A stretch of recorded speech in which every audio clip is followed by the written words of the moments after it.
மைவித்ரி குடும்ப உறுப்பினர் அனைவருக்கும் வணக்கம். இன்று நான் ஆம்பூர் அலுவலகத்துக்கு மீட்டிங் சென்றிருந்தேன். அங்கு கிடைத்த சில தகவல்கள், நமது நிறுவனத்தின் மீது 5 வழக்குகள் பதிக்கப்பட்டிருந்தது. இதை நான் ஏற்கனவே அறிந்திருக்கிறோம். அதில் 4 வழக்குகள் முடிந்துவிட்டது. மீதமுள்ள ஒரு வழக்கு முதலில் ஆரம்பிக்கப்பட்ட வழக்குத்தான்.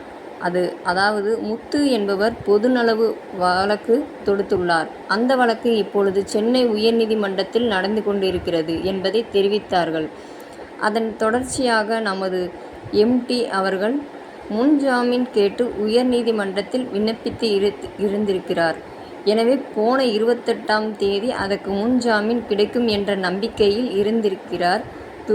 துஷ்டவசமாக முன்ஜாமீன் கிடைக்கவில்லை. எப்போதுமே ஒரு முன்ஜாமீன் போட்டு விண்ணப்பித்திருந்தால் அதற்கு தகுதியானார் போல் அவர்கள் எந்தவிதமான நடவடிக்கையும் ஈடுபடக்கூடாது என்பது சட்டமுறை.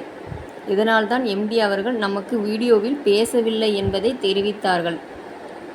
இன்று காலை 10 மணி அளவில் அந்த வழக்குக்கும் முன்ஜாமீன் கிடைத்துவிட்டதாகவும், கிடைத்த அடுத்த சில நிமிடங்களில் நிறுவனத்தின் MD அவர்கள் கூகுள் அத்தாரிட்டி மெம்பர்களுடன் இப்பொழுது ஆலோசித்து வருகின்றார் என்ற தகவலும் சொல்லி இருக்கின்றார்கள்.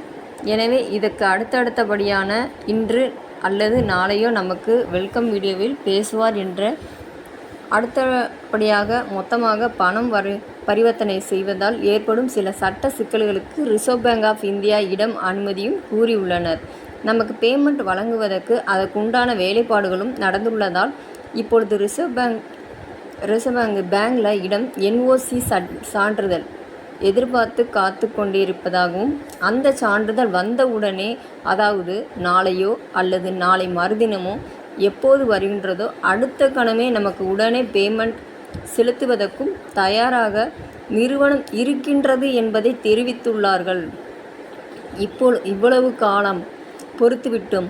இன்னும் 2 அல்லது 3 நாட்கள் தான். தயவு செய்து எல்லோரும் பொறுத்திருந்து பார்ப்போம்.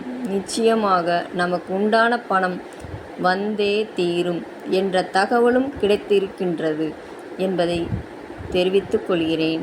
நன்றி, வணக்கம்.